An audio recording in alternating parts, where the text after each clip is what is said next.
Familia, tengan muy buenos días, que el Señor me los bendiga. Una vez más estamos delante de la presencia de nuestro Señor Jesucristo y en esta hora venimos con un tema controversial para muchos, pero la verdad que la Biblia nos enseña al respecto nos enseña con respecto a lo del rapto o el arrebatamiento de la iglesia. Bueno, a tal grado que como la palabra rapto no aparece en la Biblia, ¿verdad? Hasta por eso también hay mucha controversia. Pero en esta mañana yo quiero leerles algunos versículos que hablan en donde la iglesia o el Señor hace la promesa, comentando con este hombre, Juan el Bautista, cuando cuando bautiza, ¿verdad? Y que muchas personas, incluyendo a los fariseos, les dice que son víboras quien les ha enseñado a huir de la ira venidera. Entonces, vamos a leer algunos versículos al respecto y para poder comprender lo que la Biblia nos dice respecto al arrebatamiento que se le llama pretribulacional, o sea, antes de la tribulación.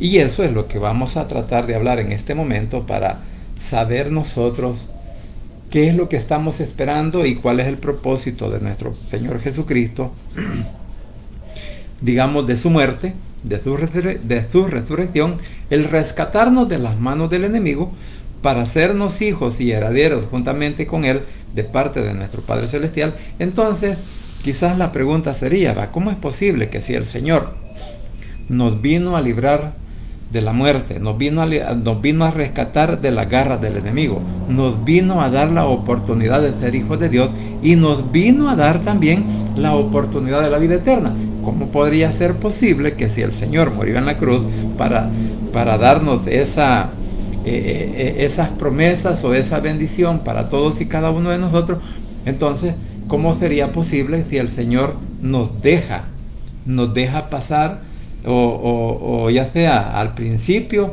a mediaciones o al final de la tribulación para podernos rescatar? Eso es lo que en realidad muchas veces no nos puede, digamos, no lo entendemos, ¿verdad? Y por eso es que surgen muchos problemas, muchas situaciones respecto al arrebatamiento de la iglesia, porque hay una postura que dice que el arrebatamiento será a la mitad de la tribulación.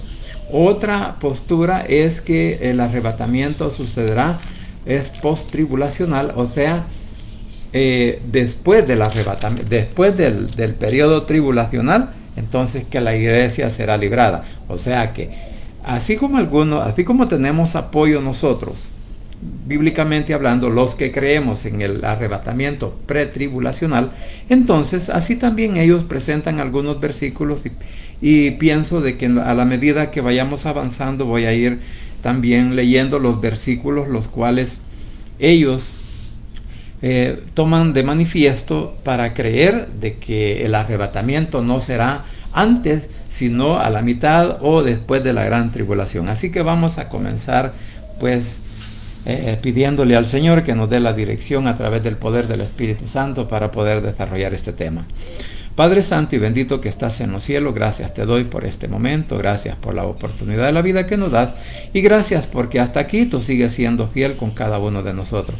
Te suplico ahora, Señor, en el nombre de Jesús, que tomes el control de mi mente, de mi boca, de mi corazón y que todo lo que diga, Señor, sea apegado a la palabra y, Señor, que sea también bajo la dirección del Espíritu Santo para poder entender cuándo será o cómo será ese arrebatamiento el cual tú hablas en tu palabra, Señor, para que nosotros pudiésemos llegar hasta el cielo, hasta tu presencia, cómo nos conducirás hasta la patria celestial delante de nuestro Padre. Así que en el hueco de tu mano me deposito, Señor, y seas tú iluminando mi mente y mi corazón.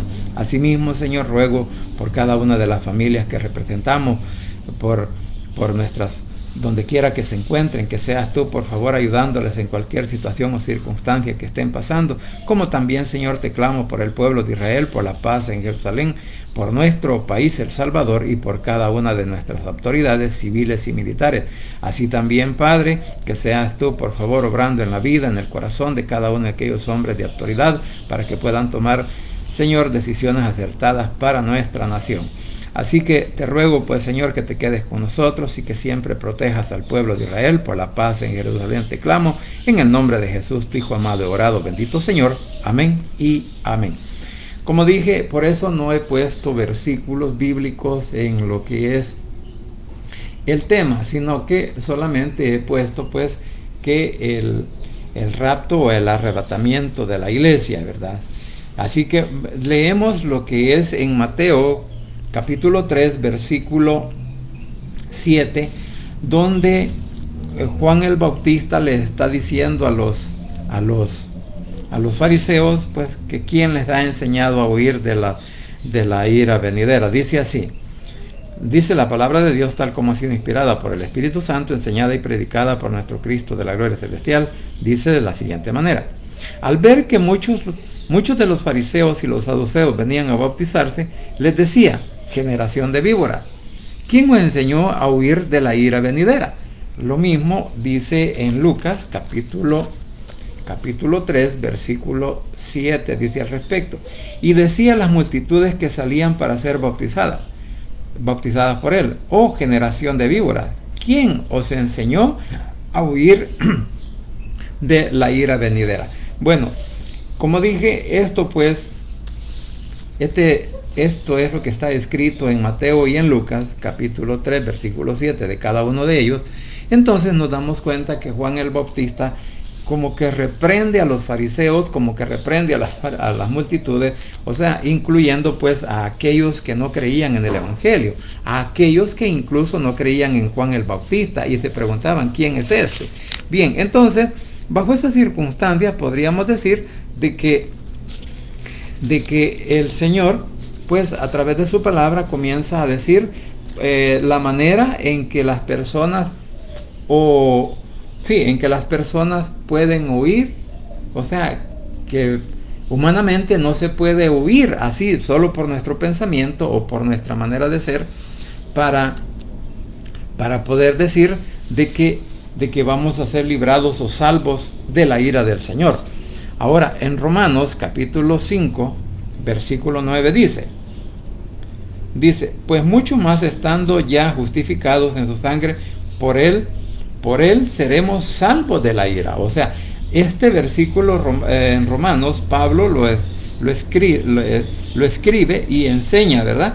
De que, bueno, voy a leer quizás desde el versículo 7 para que podamos entender un poquito mejor. Dice: ciertamente apenas morirá alguno por un justo, con todo pudiera ser que alguno osara morir por el bueno, o sea que refiriéndose a la muerte de Jesús, que vino pues a morir por cada uno de nosotros los pecadores. Mas Dios muestra su amor para con nosotros en que, siendo aún pecadores, Cristo murió por nosotros. Pues muchos, estando ya justificados en su sangre, por él seremos salvos de la ira. Entonces, el Señor, vamos a leer posiblemente otros versículos, dice: porque el Señor no nos ha puesto para ira, sino que nos ha llamado para paz.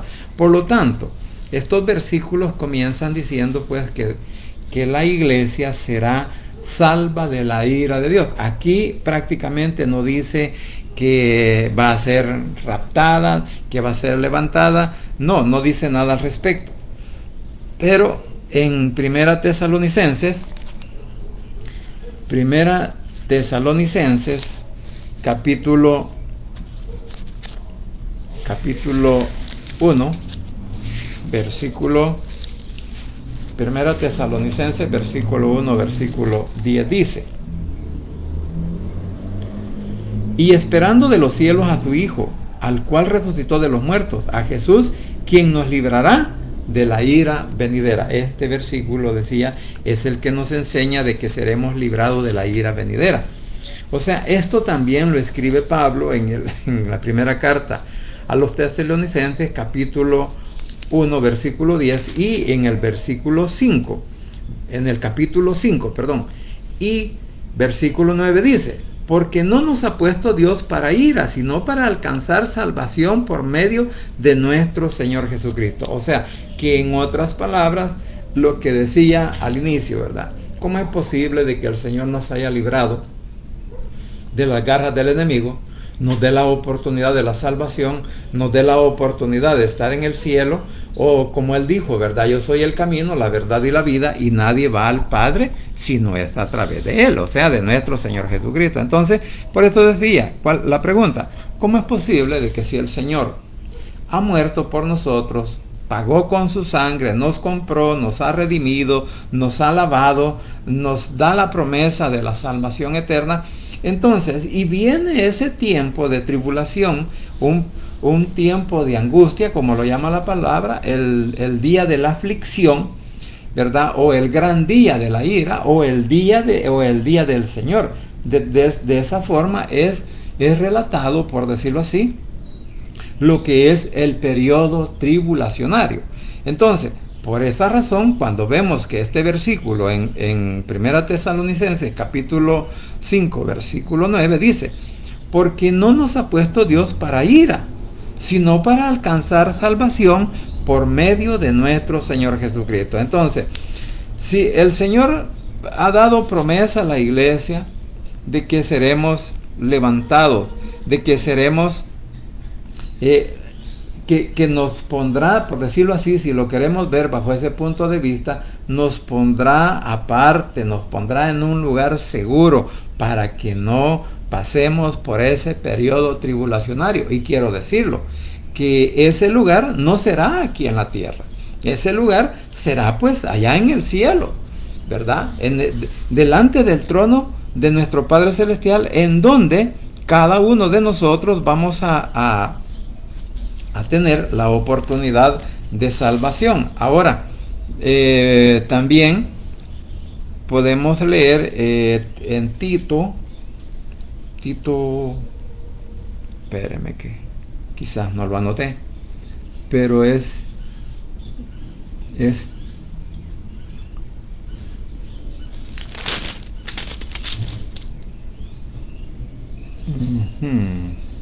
Tito 1:10. Tito 1:10 también dice la palabra de Dios. Dice: porque hay aún muchos contumaces, habladores de vanidades y engañadores, mayormente de la circuncisión, a los cuales es preciso tapar la boca. No era ese el versículo que quería leer. Bien, pero el asunto es que con estos versículos que hemos leído, y vamos a leer también en Apocalipsis capítulo 3 versículo 3:10, dice: por cuanto has guardado la palabra de mi paciencia, yo también te guardaré de la hora de la prueba que ha de venir sobre el mundo entero, para probar a los que moran sobre la tierra. Entonces, aquí en Apocalipsis capítulo 3 versículo 10 encontramos que también, que por guardar la palabra, ¿verdad?, por atesorarla en nuestros corazones, o por practicarla, por ponerla por obra, o por obedecer el mandamiento que nuestro Señor Jesucristo nos da a través del Evangelio, entonces que también seremos guardados de la ira del Señor. Lo que decía, el Señor no nos va a guardar aquí en la tierra, sino que el Señor, por eso está pues el llamado que le hace a la iglesia desde las nubes, desde el cielo, para que la iglesia suba y a leer. Por ejemplo, Apocalipsis, nos damos cuenta de que vamos a estar en ese periodo tribulacionario, donde se va a celebrar, por ejemplo, el Bimá de Cristo, lo que está en 2 de Corintios, capítulo 5, versículo 10, donde dice, 2 de Corintios capítulo 10, porque es necesario que todos nosotros comparezcamos ante el tribunal de Cristo, para que cada uno reciba según lo que haya hecho mientras estaba en el cuerpo, sea bueno o sea malo. O sea, estar en el cielo para recibir esa recompensa, es necesario estar en el cielo delante de la presencia de nuestro Padre Celestial para recibir ese galardón que cada uno de nosotros pueda merecer. Porque la verdad es esta, de que la iglesia va a comparecer. Y si va a comparecer delante de nuestro Señor Jesucristo, pues tendría que ser en el cielo, ¿verdad? Ahora, el asunto es, como repito, es si será antes, a la mitad o después del periodo tribulacionario, porque ese es el problema, el cual pues ha suscitado muchas contiendas, pero según los artículos de este hombre, de este pastor, Tim LaHaye, dice que hay muchas razones por las cuales el arrebatamiento puede ser, o sea, muchas razones o muchos pasajes bíblicos que nos hablan al respecto en que el arrebatamiento es pretribulacional, o sea, antes que venga el periodo tribulacionario, la iglesia no estará en la tierra. Ahora, si nosotros nos detenemos a leer en Apocalipsis, ahí encontramos pues que los eventos que van sucediendo paulatinamente uno tras otro y que la iglesia ya no se menciona. Bueno, eso lo vamos a hablar dentro de un momento.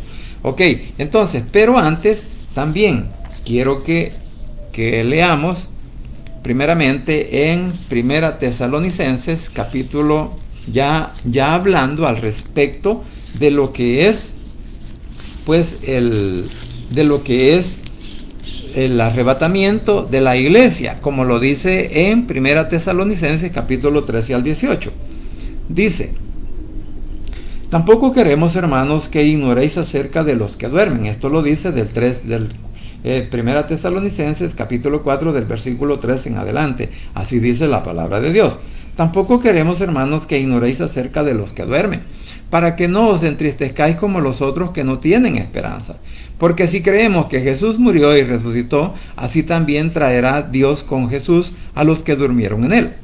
Por lo cual os decimos esto en palabras del Señor, que nosotros que vivimos, o sea, esto lo escribe Pablo, pero no dice, lo digo yo, sino que lo dice el Señor, en palabra del Señor, que nosotros que vivimos, que habremos quedado hasta la venida del Señor, no precederemos a los que durmieron. Aquí quiero hacer una aclaración. El arrebatamiento de la iglesia y la venida del Señor son dos eventos por separado. Porque en la venida, cuando el Señor llame a su iglesia desde los cielos, no toca tierra, Él no viene a la tierra, sino que desde el aire Él hace el llamado. Por eso suena esa trompeta, para que la iglesia esté preparada y pueda oír ese toque que va a hacer desde allá. En hebreo es el shofar, lo que es la trompeta que va a tocar el Señor, para que todos aquellos que creemos en Él y estamos esperando su venida, pues, o su llamado, lo oigamos y estemos en su presencia. Porque dice, para que no esté, 14 va, porque si creemos que Jesús murió y resucitó, así también traerá con Dios, con Jesús, a los que durmieron en Él. O sea, primero los muertos y después los que estamos con vida. Por lo cual os decimos esto en palabras del Señor, que nosotros que vivimos, que habremos quedado hasta la venida del Señor, no precederemos a los que durmieron. O sea, primero los muertos y después los vivos, que serán transformados para levantarlos a las nubes a través del poder del Espíritu Santo.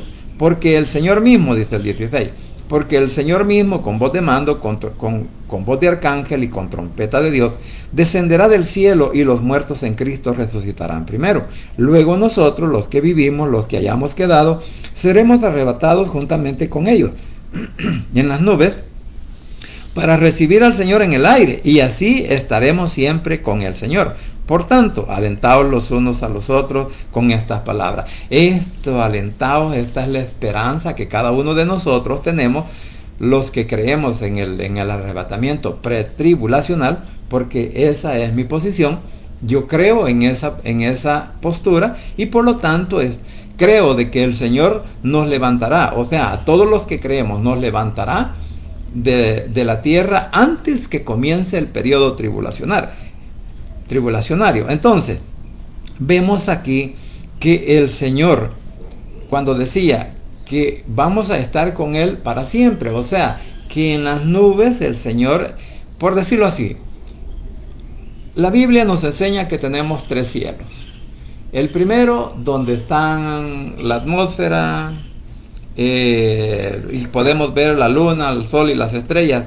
Y en el segundo cielo es donde también podríamos decir están las huestes celestiales malignas, que muchas veces se interponen a nuestras oraciones, o que todavía el enemigo tiene oportunidad de quizás de presentarse delante del Padre para acusarnos a nosotros que somos pecadores, y a nosotros nos hace muchas veces recordar todas las cosas malas que hemos hecho para que nos desilusionemos y que digamos, bueno, entonces voy a renunciar al Evangelio y mejor me quedo porque no voy a tener perdón. Esa es la trampa que el enemigo hace sentir en el corazón de aquellos cuando nos hace recordar nuestros errores. Pero el Señor mismo pues bajará del tercer cielo. Entonces el tercer cielo es el lugar, hablaba de los 3 cielos, ¿verdad? El primero de la atmósfera y todas las estrellas, el sol, la luna. El segundo de las huestes malignas celestiales que se interponen a nuestras oraciones, en donde el arcángel Miguel pelea pues con esas huestes malignas para llegar a llevarle el mensaje a Daniel. Eso lo podemos ver nosotros en el libro de Daniel, ¿verdad? Que Miguel peleó contra esas huestes y las venció, porque aún de la venida de este arcángel desde el tercer cielo no lo querían dejar pasar para que no le llevara el mensaje. Por eso entendemos que en el segundo cielo es donde están estas huestes malignas que por el momento se interponen muchas veces, como repito, a nuestras peticiones al Señor. Pero el Señor mismo dice, pues entonces el Señor bajará del tercer cielo y ya cuando todas esas huestes malignas hayan sido lanzadas hasta la tierra, cuando comience ya, antes de comenzar el periodo tribulacionario, esas huestes malignas estarán en la tierra. Tomarán posesión de todos los gobiernos del mundo, de todos los personajes que estén en ese momento en autoridad. Y lo que se está haciendo hoy en día, preparándose para el último gobierno que estará pues sobre el mundo, que estará gobernando al mundo. Entonces, ellos pues serán derrotados, ¿verdad?, por nuestro Señor Jesucristo en su segunda venida. Pero mientras tanto la iglesia es levantada al segundo cielo y ahí nos reuniremos con nuestro Señor Jesucristo. Por eso dice, porque el Señor mismo con voz de mando, con voz de arcángel y con trompeta de Dios descenderá del cielo. ¿De cuál cielo? Del tercero. Y los muertos en Cristo resucitarán primero.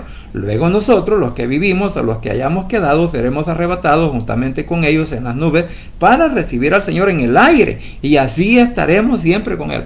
Claramente lo dice este versículo, que en el aire, o sea, en el segundo cielo, vamos a encontrarnos, o sea, la iglesia sube, pues, y me imagino, ¿verdad? Porque el Señor no nos va a esperar, sino que nosotros tenemos que esperar que el Señor venga para que nos lleve. Entonces, ahí claramente nos dice que el Señor no toca tierra, sino que el llamado lo hacen desde el cielo, desde el cielo, para que la iglesia sube. Y en el aire o en las nubes, vamos a traspasar los cielos, ¿verdad? El primero y hasta llegar al segundo. Vamos a traspasar ese cielo con la ayuda del poder del Espíritu Santo. Porque al leer en Apocalipsis que Juan estaba en el Espíritu cuando fue llevado hacia el cielo. Entonces, ahora vamos a leer lo que dice Primera de Corintios 15 del 51 en adelante. Hablando siempre de la relación que hay para el arrebatamiento de la iglesia. Porque dice en Primera de Corintios 15... versículo 51 en adelante dice la palabra de Dios: He aquí, os digo un misterio, no todos dormiremos, pero todos seremos transformados. En un momento, en un abrir y cerrar de ojos, a la final trompeta, porque se tocará la trompeta, los muertos serán resucitados incorruptibles y nosotros seremos transformados, siempre hablando de los muertos que van a resucitar y nosotros que vamos a ser transformados si es que estuviéramos con vida en ese momento.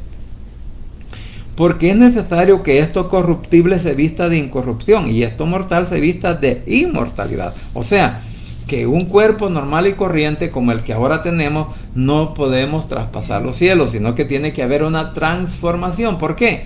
porque nada inmundo o nada impuro puede entrar en el cielo. Entonces va a haber una transformación para los que estemos vivos. Si es que el Señor viniera hoy, tendrá primero que haber una transformación para luego subir hacia las nubes, ¿verdad? A través o con la ayuda del poder del Espíritu Santo.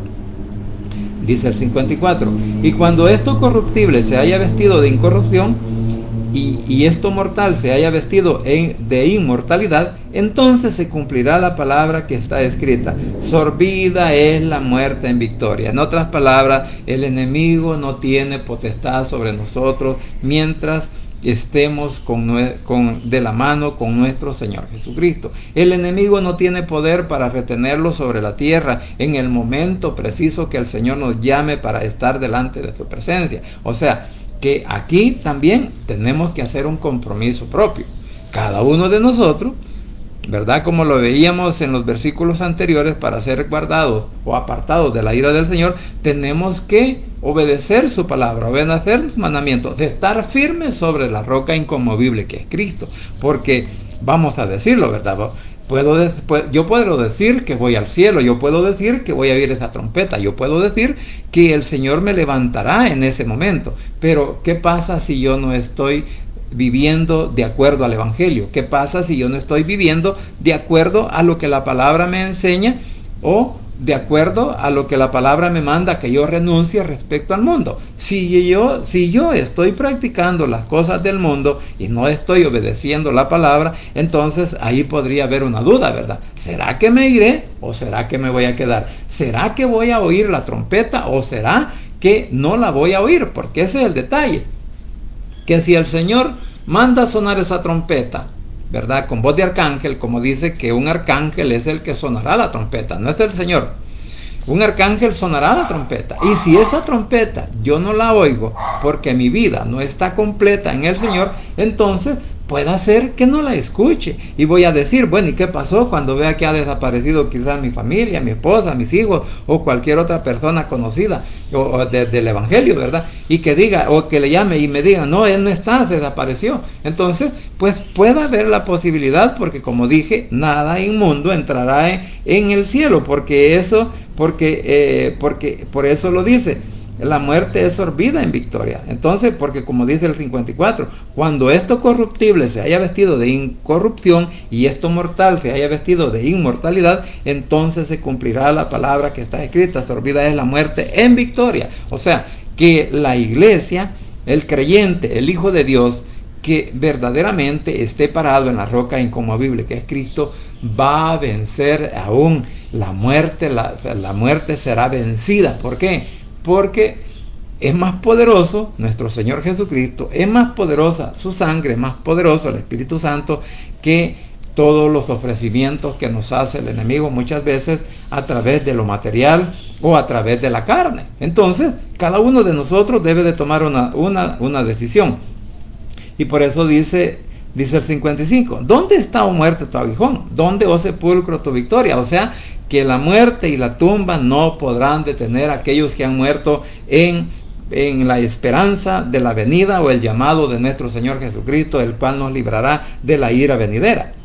Y luego dice, en el 56, ya que el aguijón de la muerte es el pecado, y el poder del pecado,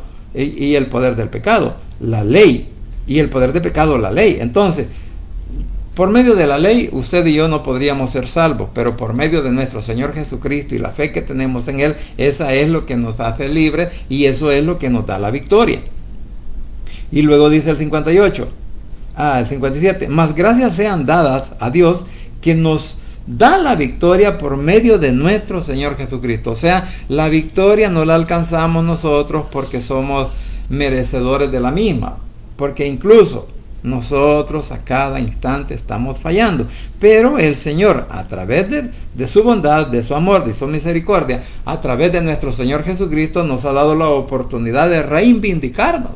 ¿A través de quién? A través de Cristo, porque por eso tenemos que apegarnos al sacrificio de Cristo, por eso tenemos que apegarnos a sus promesas bíblicas y así tener esa esperanza de salvación y oír esa trompeta para estar con Él en los cielos, en ese momento en el cual la iglesia pueda ser arrebatada de la tierra. Así que, hermanos míos amados, estad firmes y constantes, creciendo en la obra del Señor siempre, sabiendo que vuestro trabajo en el Señor no es en vano. Usted y yo no estamos en el Evangelio porque nos guste, no estamos en el Evangelio porque creamos que así tenemos mejores garantías, sino que estamos en el Evangelio con la esperanza de la vida eterna, porque no estamos por lo material, estamos por lo que es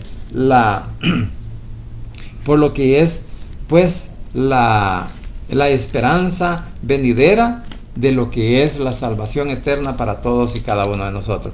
Bien, ahora vamos a leer también por qué el Señor nos levantará o por qué la iglesia estará con Él en los cielos. Pues muchas personas no creen en eso. Muchas personas incluso nos critican, especialmente los religiosos nos critican y dicen de que nosotros estamos más torcidos que a saber qué, ¿verdad? O sea, que todo lo que decimos a través de la Biblia es una mentira, ¿verdad? Pero leemos en Juan capítulo 14, versículo 3, donde está la promesa también de nuestro Señor Jesucristo de ir a preparar una morada para todos y cada uno de nosotros que hemos creído en Él, que hemos aceptado su sacrificio y que hemos aceptado que Él es nuestro único Salvador personal. Dice, no se turbe vuestro corazón. En el capítulo 14 de Juan, versículo 1 en adelante, dice la palabra de Dios: no se turbe vuestro corazón. Creéis en Dios, creed también en mí. En la casa de mi Padre muchas moradas hay. Si así si así no fuera, yo os lo hubiera dicho. Voy pues a preparar lugar para vosotros. Y si me fuere y os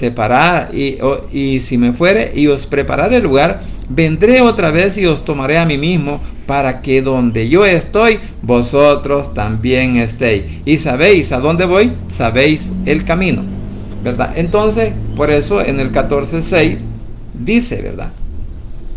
Dice, yo soy el camino y la verdad y la vida. Nadie viene al Padre sino por mí. Entonces, aquí tenemos la promesa que el Señor les hizo, pues, a los discípulos, como también nos la hace a nosotros, los gentiles. Se la hizo a su pueblo y se la hace a nosotros, como gentiles, la iglesia, de que tenemos la oportunidad de estar en el reino de Dios con Él. Tenemos la oportunidad de subir al cielo, si es que estamos vivos a través de esa trompeta, de ese llamado. Y si estamos muertos, bueno, el muerto que murió con las botas puestas, como decía alguien, dentro del Evangelio, y no desmayó, sino que al contrario se afirmó cada día más, entonces hay una esperanza de estar en esa mansión celestial. Ahora vamos a leer lo que dice Apocalipsis capítulo 4, versículo del 1 en adelante. Este es uno de los versículos o del capítulo que habla de subir al cielo, de la puerta abierta en el cielo, aunque hay otros versículos que hablan al respecto, pero este es un llamado especial, porque el apóstol Juan oyó y vio y subió. Entonces, si los apóstoles son representantes de la iglesia, vamos a decirlo así, del Nuevo Testamento, y que los patriarcas son los representantes de Israel, con el tabernáculo, con las 12 tribus, o sea, los patriarcas, y que son representantes también del Señor aquí en la tierra, entonces quiere decir que si Juan, el apóstol Juan, oyó, vio y subió, entonces este también puede ser un símbolo. Por eso es que nosotros creemos que el rapto será antes de la tribulación, o sea, el arrebatamiento pretribulacional. Porque dice en el capítulo 4 de Apocalipsis, dice la palabra de Dios, dice así: después de esto miré, y he aquí una puerta abierta en el cielo, y la primera voz que oí, como de trompeta, hablando conmigo, dijo: sube acá, y yo te mostraré las cosas que sucederán después de esta. Vaya, Aquí, por eso hemos leído Primera Tesalonicenses, capítulo 4, versículo 13 al 18. Lo hemos leído porque ahí es donde se narra también, y Primera de Corintios 15, del 51 al 58, donde hemos leído, ¿verdad?, la transformación, cómo subir al cielo y lo que se oye para que la iglesia suba al cielo, tanto los vivos como los muertos, o los muertos primeros y después los vivos, que suban al cielo. Los que hemos creído en Cristo como nuestro Salvador personal, pues está la esperanza de subir al cielo cuando se escuche esa trompeta. Por eso repito, este es uno de los versículos que nosotros también tomamos y creemos, los tomamos como base y creemos que su palabra nos está enseñando que la iglesia será arrebatada antes de la tribulación. Porque el apóstol Juan dice, después de esto miré, y he aquí una puerta abierta en el cielo. Acordémonos que también Esteban vio una puerta abierta en el cielo después de su muerte, cuando lo estaban apedreando. Y él dice que vio a Jesús, el Hijo de Dios, que estaba con su mano extendida como diciéndole, sube acá. Entonces, eso se lo hizo a Esteban, porque ya estaba muriendo o había sido apedreado. Entonces, ahí podemos ver que Esteban estaba muerto y que en el Espíritu, o con la ayuda del Espíritu, él subió hacia el cielo donde estaba nuestro Señor Jesucristo. Entonces, por eso dice, miré y aquí una puerta abierta en el cielo. Y la primera voz que oía, como trompeta, hablando conmigo, y dijo, sube acá. Entonces, hay personas que dicen, bueno, comentaristas, ¿verdad?, o escatólogos que no creen que aquí pueda estar hablando del arrebatamiento, porque hay quien dice, no, ahí no está hablando, si es bien es cierto, no está hablando del arrebatamiento, pero lo podemos asociar con los mismos versículos que hemos leído de Tesalonicenses, Corintios, y aún con Juan, capítulo 14. Entonces, podemos ver que el Señor mismo hace que suba. Y si Juan es representante de la iglesia del Nuevo Testamento, entonces, ¿qué podría impedir creer de que ese es el versículo que nos dice que vamos a subir antes de la tribulación? ¿Por qué? Porque a continuación, en los capítulos anteriores, vemos cómo el comienzo de los juicios y la iglesia no es mencionada sino hasta en el capítulo, si no me equivoco, capítulo 19, donde él dice, y en el 19, en el capítulo 19, del versículo del 11 en adelante, dice, entonces vi, dice, el cielo abierto, y he aquí un caballo blanco, y el que lo montaba se llamaba Fiel y Verdadero, y con justicia juzga y pelea. Sus ojos eran como llama de fuego, y había en su cabeza muchas diademas, y tenía un nombre escrito que ninguno conocía sino él mismo. Este estaba vestido de una copa teñida en sangre, y su nombre es el Verbo de Dios. Y los ejércitos celestiales, vestidos de lino mismo, blanco y limpio, le seguían en caballo blanco. Entonces, si la iglesia ya no se menciona, sino prácticamente hasta en el capítulo 19, entonces quiere decir que en el periodo tribulacionario que está pasando sobre la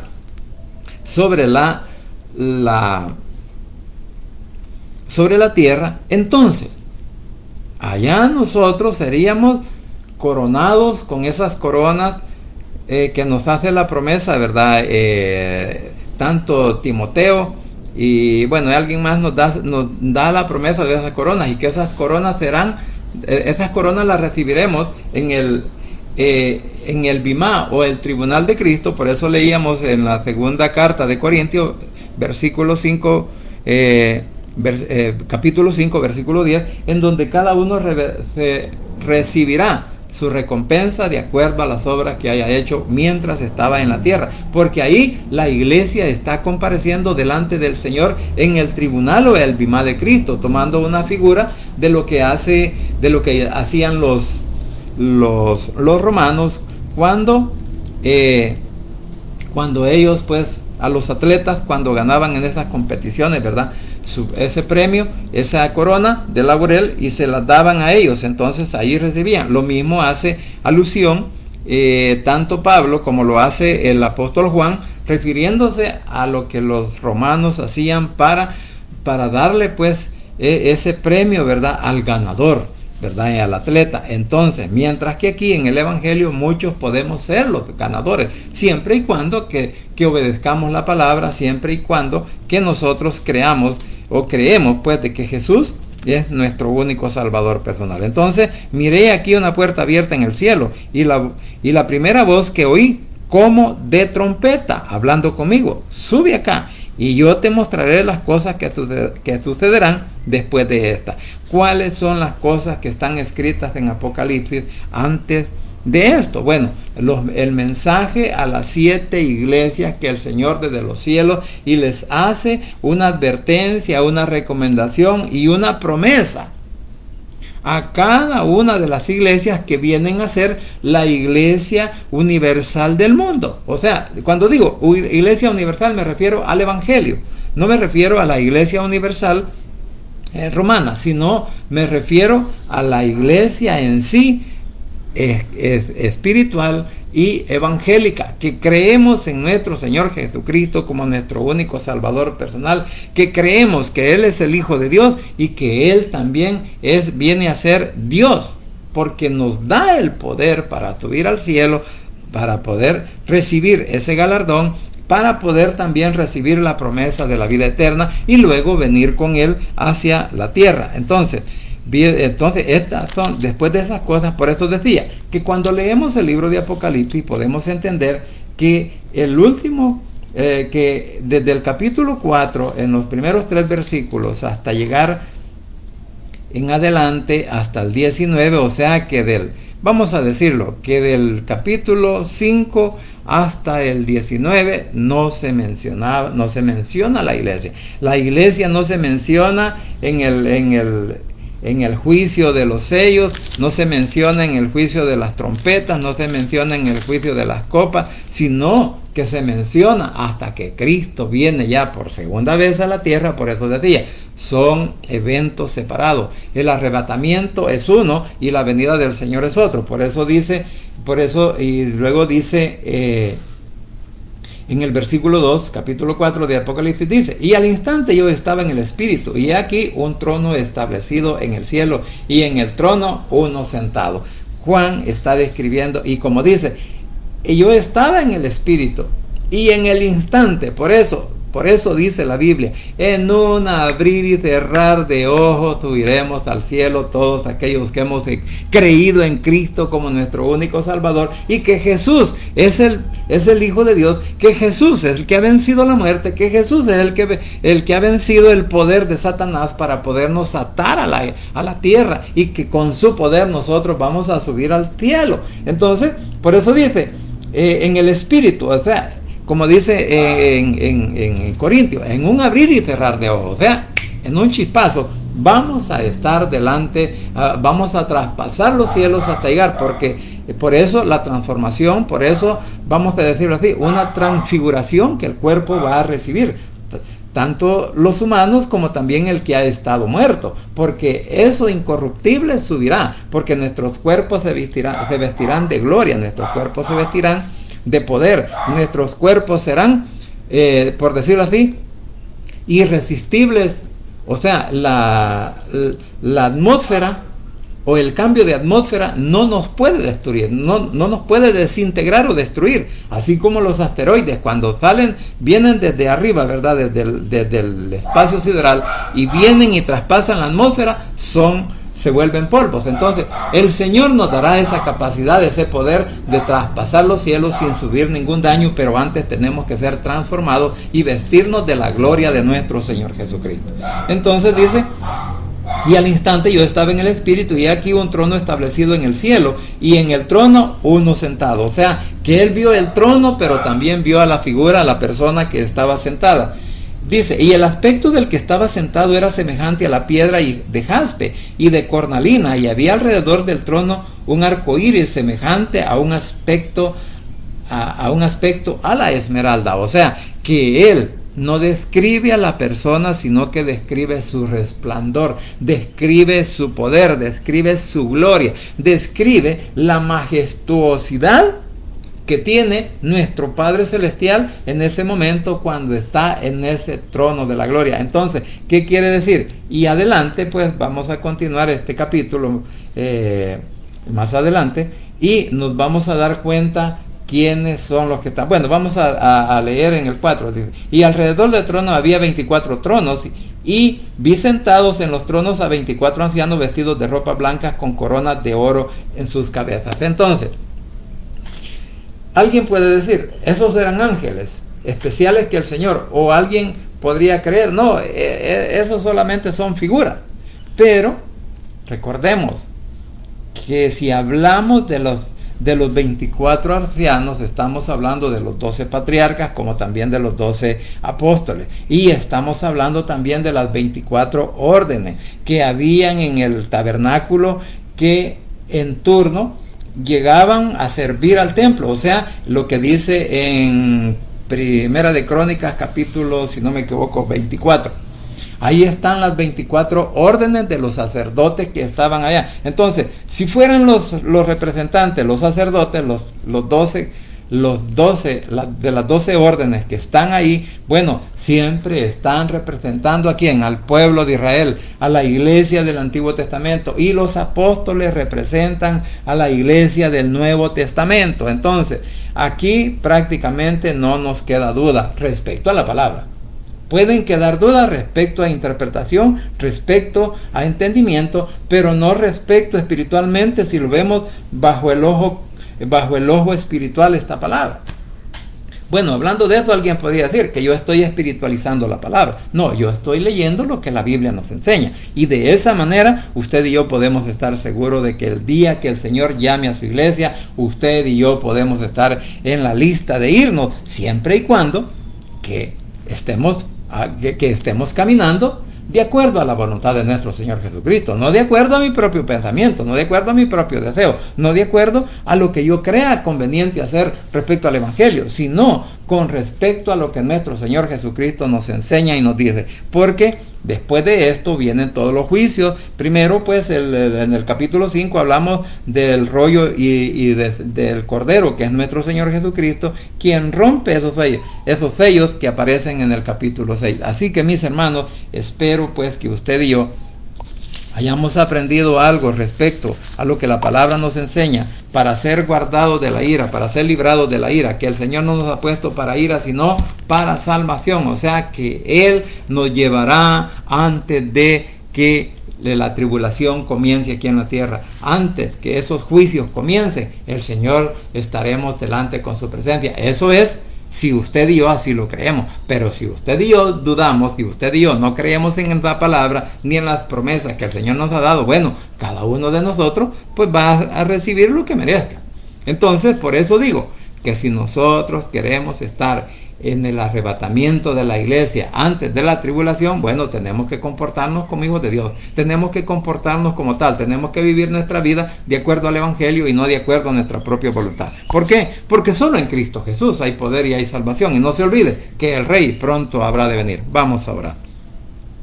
Padre Santo y bendito que estás en los cielos, gracias te doy por este momento, gracias por la oportunidad de la vida que me das, y gracias, Señor, porque hasta aquí nos has guardado y nos has librado de todo acecho del enemigo. Te suplico ahora, mi Señor, que seas tú guardándonos y librándonos, ayudándonos, Señor, en cualquier situación o circunstancia que estemos pasando, y que seas tú, por favor, glorificándote en nuestras vidas, en nuestros cuerpos, Señor, sanándonos, poniendo tu mano poderosa de sanidad sobre cada uno de aquellos que ahora nos encontramos con un quebranto de salud. Que seas tú, por favor, obrando, Señor, a través de tu palabra, a través del poder del Espíritu Santo, que tu sangre preciosa nos lave completamente, Señor, para que todas esas enfermedades desaparezcan de nuestros cuerpos, desaparezcan de nuestros órganos internos, desaparezcan, Señor, aún de nuestras vidas, de nuestras bocas, de nuestros oídos, de nuestra nariz, y de todo nuestro ser, Señor, porque solo en ti hay poder y hay salvación, como también sanidad. Por eso te clamo, Señor, por cada uno de mis hermanos que están en esa situación de quebranto de salud, que pongas tus manos poderosas de sanidad. Así también te ruego una vez más por el pueblo de Israel, por la paz en Jerusalén, por nuestro país, El Salvador, y por cada una de nuestras autoridades civiles y militares. Igualmente, Señor, quiero suplicarte que toques mentes y corazones de nuestros familiares que aún no te han reconocido como Salvador personal, que en esta hora, papito lindo, por favor, a través del poder del Espíritu Santo, que sean tocados y sientan esa necesidad de creer en ti como su Salvador personal, que puedan repetir esta oración de la siguiente manera: Señor Jesús, en esta hora vengo delante de tu presencia, abro mi corazón y confieso con mi boca que tú eres mi único y suficiente Salvador personal. Creo que eres Dios, que moriste en la cruz y que resucitaste al tercer día. Padre, me arrepiento, soy pecador. Gracias te doy por enviar a tu Hijo a morir en mi lugar. Gracias, Cristo, por salvar mi alma hoy. Que el Espíritu Santo selle mi corazón y me dé esa oportunidad de que al morir voy a estar en tu presencia. Porque tú, mi Señor, escribirás mi nombre en el libro de la vida. En el nombre de Jesús, tu Hijo amado, he orado, bendito Padre Celestial. Amén y amén. Bien, familia, gracias por permitirme llegar a sus hogares. Que el Señor los guarde, los bendiga y que tengan un bendecido día de parte de nuestro Señor Jesucristo. Porque solo en Cristo Jesús hay poder y hay salvación. Bendiciones.